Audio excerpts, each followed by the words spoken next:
get car seats now. Now, I'm not a car seat technician, so to get proper information, Plunkett do a drop-in service on a Thursday morning from 10 till 12 on Commerce Street at their office there. So if you're worried about anything, just ask them. So put your car seat in your car before you even go into labour, because there's nothing worse than getting to the hospital and you've forgotten your car seat because you can't go home. And you're going to put the straps down to the lowest setting.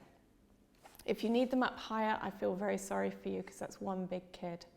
Okay? And this is going to go in the car, behind the passenger, rear facing. And you need to make sure the seat when it's in is not wriggling either way. So if it is, redo all the straps, tighten it up.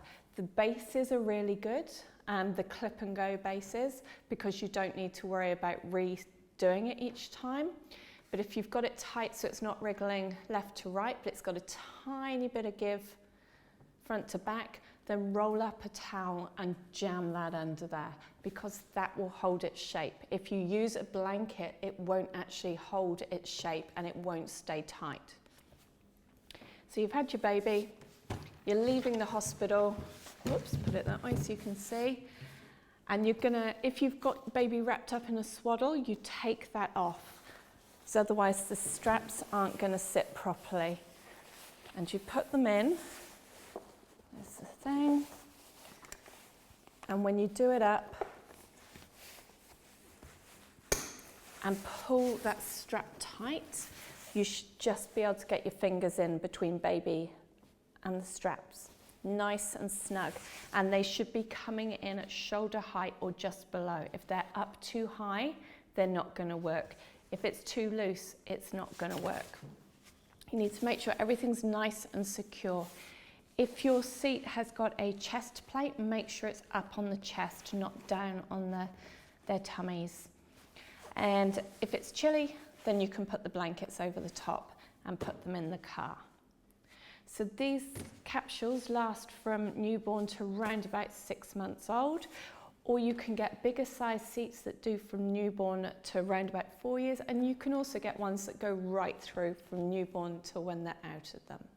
So it's totally up to you what your budget is, what your plans are. If you're just having one child or thinking you have a gap between them, you can actually hire them for a really good price.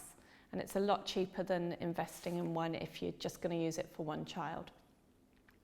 A safety thing is if you go out and you're having coffee with friends or something, and you're going to take baby out, feed them, make sure that's locked in place, and then you've put baby back in there, make sure the handle is locked down like that. Because often mamas will take baby out, feed them, put them back down while they have their coffee with their friends or whatever. You've got them facing you, you can keep an eye on them to make sure their head doesn't fall forwards and block their airway. But it's also a safety thing for when it's time to leave as well. Because when you go to unlock the handle, you check baby and check they're strapped in. We have seen it where a dad picked up car seat. Oh, it's not going to go now because it's locked. Okay, we'll go again. Okay, we have seen it where a dad picked up a car seat and the handle wasn't locked in place and the seat tipped. Luckily, the baby was strapped in, but we have heard other cases where the baby wasn't strapped in and fell out of the seat. So it's just a little safety thing.